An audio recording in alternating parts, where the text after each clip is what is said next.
All right, this is a quick little review on solving two-step equations.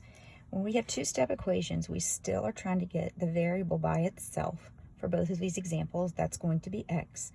But we've got two things going on here.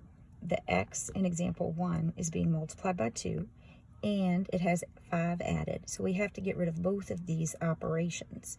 Which one are we going to do first? Well, it's kind of like reverse order of operations.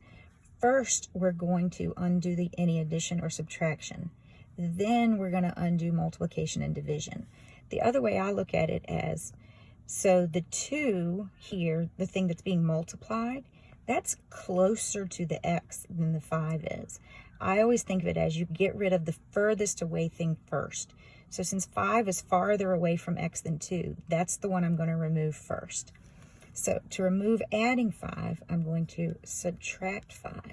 And whatever I do on one side of the equation, I've got to do on the other. That keeps it balanced. So when I subtract 5 over here, it cancels. Subtracting 5 on this side makes a 20. And I bring down my 2x that's left over here. So now I have 2x equals 20.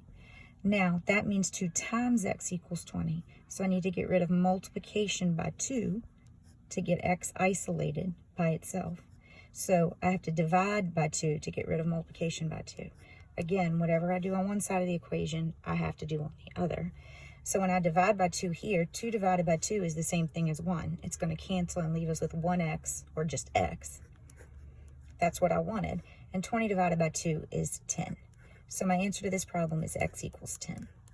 Remember, you can always check your work. If I plug 10 back in for x here, I should get an equal thing on both sides of the equation.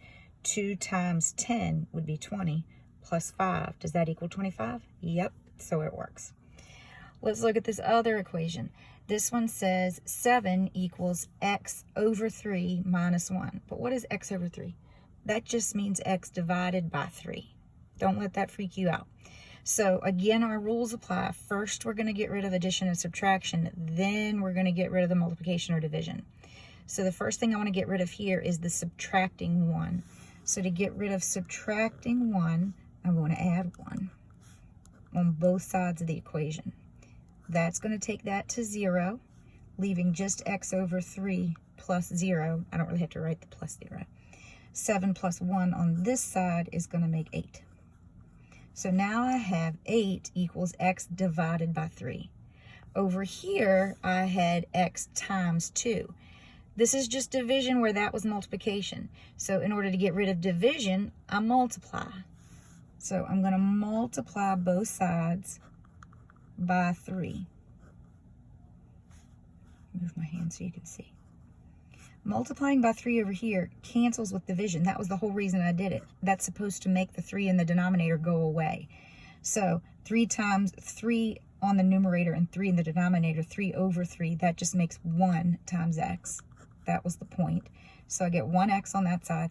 3 times 8, that's 24. So x equals 24. That's how you do solving two-step equations.